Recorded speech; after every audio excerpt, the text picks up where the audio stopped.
Hi guys, I'm Keshav Malpani. I welcome all of you to a very important session of 12 minutes to CLAT.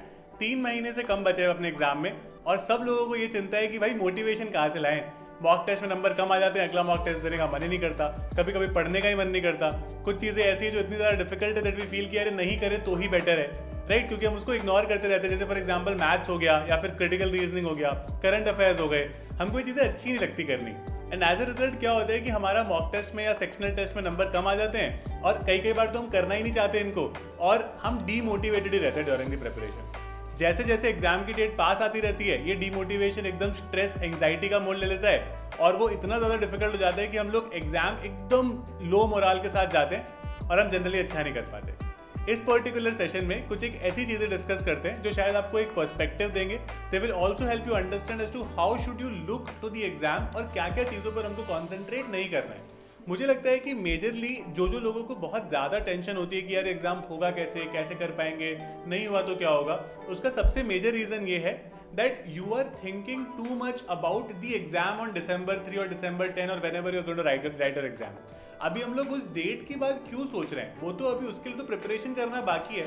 हम लोग and result की इतनी ज़्यादा tension लेते रहते हैं, प्रोसेस को ज़्यादा ध्यान ही नहीं देते प्रोसेस पे, है ना। अगर आप किसी भी ऐसे इंसान की बात सुनोगे जिसने जो कुछ लाइफ में कुछ अच्छा किया, फॉर एग्जाम्पल से एम एस धोनी से अगर कभी कोई पूछता था ना कि भाई how are you so cool, आप कैसे इतने अच्छे रिजल्ट्स दे पाए इंडिया को, तो उनका एक बहुत सिंपल सा आंसर होता था कि रिजल्ट मेरे हाथ में कभी भी नहीं था, प्रोसेस मेरे हाथ में था, प्रैक्टिस मेरे हाथ में थी और पूरी तरह से उसको अच्छे से स्ट्रैटेजाइज करना वो मेरे हाथ में था। तो आपको ये समझना पड़ेगा कि कुछ कुछ चीज़ें ऐसी है जो आपके बस में है, जिसको आप कंट्रोल कर सकते हो। जैसे मान लो फॉर एग्जाम्पल आपका प्रैक्टिस करना can be controlled by you. आपको जितनी प्रिपरेशन करनी, जितने आवर्स उसमें देने हैं, जितनी चीज़ों को प्रॉपर्ली समझना है, देखना है, पढ़ना है, वो सब चीज़ें आपके कंट्रोल में है।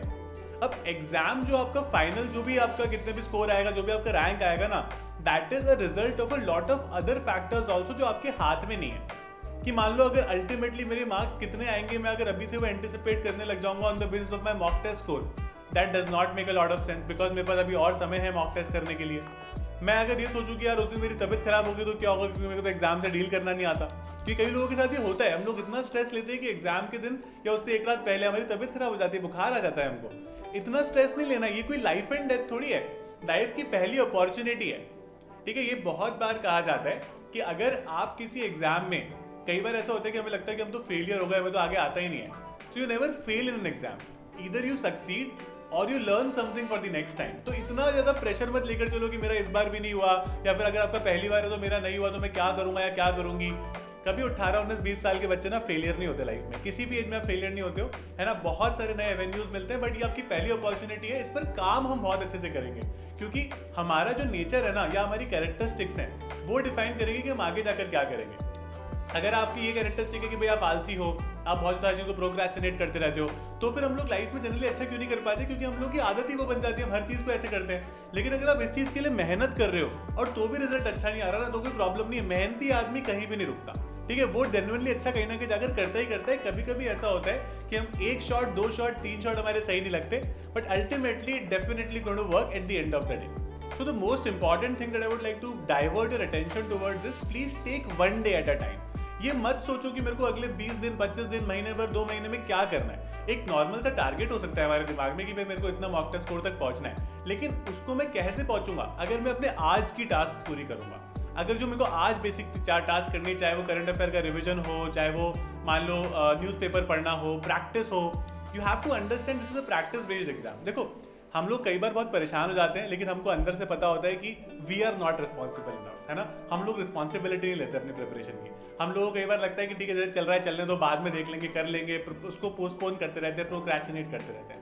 ये नहीं करना है। It is our exam, it is your result that is in your hand and you have to be responsible about it. I think ज़्यादातर लोगों को पता है ना कि प्रैक्टिस बेस्ड एग्जाम है, लेकिन नहीं, हम लोग क्या करते हैं कि हम लोग सोचते हैं देख लेंगे यार, कर लेंगे बाद में, धीरे धीरे कर लेंगे, पढ़ लेते हैं। वो स्कूल वाली अप्रोच, ये नेशनल लेवल एग्जाम में वो स्कूल वाली अप्रोच नहीं चलेगी, ठीक है। You have to be smart about it. तो प्लीज कोशिश करो कि अगर आपको मेरी बात थोड़ी सी भी समझ आ रही है ना, थोड़े रिस्पॉन्सिबल बनो उस दिन के लिए। अगर आप आज प्रिपरेशन शुरू कर रहे हो, आज रिस्पॉन्सिबल रहो।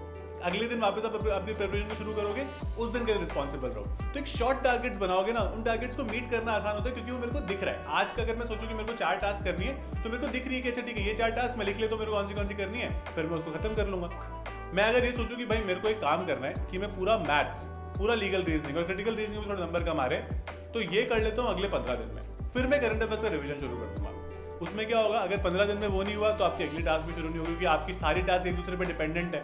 तो जैसे ही एक चीज़ खराब हुई, अगली चीज़ अपने आप खराब हो जाती है। जैसे हम लोग कई बार टाइम टेबल बनाते हैं, सुबह 10 से 12 ये करेंगे, फिर 1 घंटे का ब्रेक लेंगे, फिर 1 से 4 कुछ करेंगे, फिर 2 घंटे का ब्रेक लेंगे, फिर 6 से 10 तक पढ़ते रहेंगे। इसमें अगर आपने 10 से 12 कम पढ़ लिया ना, आप बाकी की साइकिल फॉलो नहीं कर पाते, क्योंकि पहला ही स्टार्ट ही खराब हो गया। Always have this in your mind, be very clear about it कि भाई मेरे को आज का दिन प्रॉपरली निकालना है। Trust the process, trust me if you don't trust the process. मैं आपको बोल रहा हूं कि प्रोसेस इतना ज्यादा इंपॉर्टेंट है इस एग्जाम के लिए। आप बाद में चेरिश करोगे इस जर्नी को कि मैंने प्रोसेस को ट्रस्ट किया, मैंने प्रॉपरली चीजों को 1 डे एट अ टाइम लिया, and that is why I was able to do well in this exam.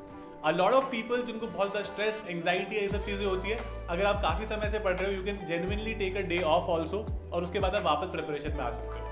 Don't be too harsh on your self, but please be a little disciplined about it, क्योंकि ये exam एक all India level का exam है और ये सारे बच्चे इसको प्रॉपर्ली प्रिपेयर करेंगे। कुछ भी ऐसी चीज़ नहीं हो सकती कच्चे क्लैड एस्पिरेंट के, अगर आपको टॉप 5, 7, 10 एलयूज में जाना है और वो बिलो एवरेज है कि मैथ्स तो छोड़ के जाएंगे, बाद में कर लेंगे, नहीं, ऐसा नहीं हो सकता है। और कई बार मैंने बहुत सारे स्टूडेंट्स को देखा है, आप लोग क्वेश्चन पूछने में बहुत ज़्यादा हिचकिचाते हो कि यार व्हाट इफ सर को लगा कि हमको सिली क्वेश्चन पूछ रहे हैं, व्हाट इफ किसी दूसरे बच्चे को लगा कि कितना बेवकूफ़ लड़का है, लड़की है, तो ऐसे क्वेश्चन पूछ रहे हैं। ऐसा कुछ नहीं होता भाई।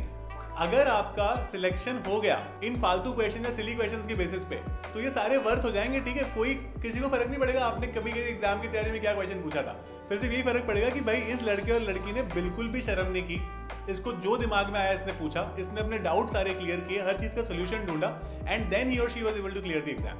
तो इसमें शर्माने वाली कोई बात नहीं है। आपकी प्रिपरेशन है, be extremely selfish about it, और पूरी तरह से हर क्वेश्चन को पूछो। अब क्वेश्चन कहाँ पर पूछे, तो आप मेरे पर्सनल मेंटोरशिप सेशन में आ सकते हो, जो आपको हमारी वेबसाइट 12minutestoclat.com पे मिलेगा।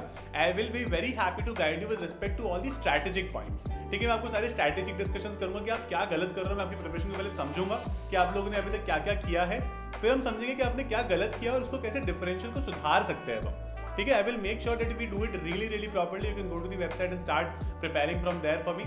And that is it about this particular session. Thank you so much for attending this. I hope it was useful, gave you some perspective. And if you have any other doubt, mention that in the comment box, and be very happy to take it from there and answer it for you. Thank you so much, guys. Keep smiling.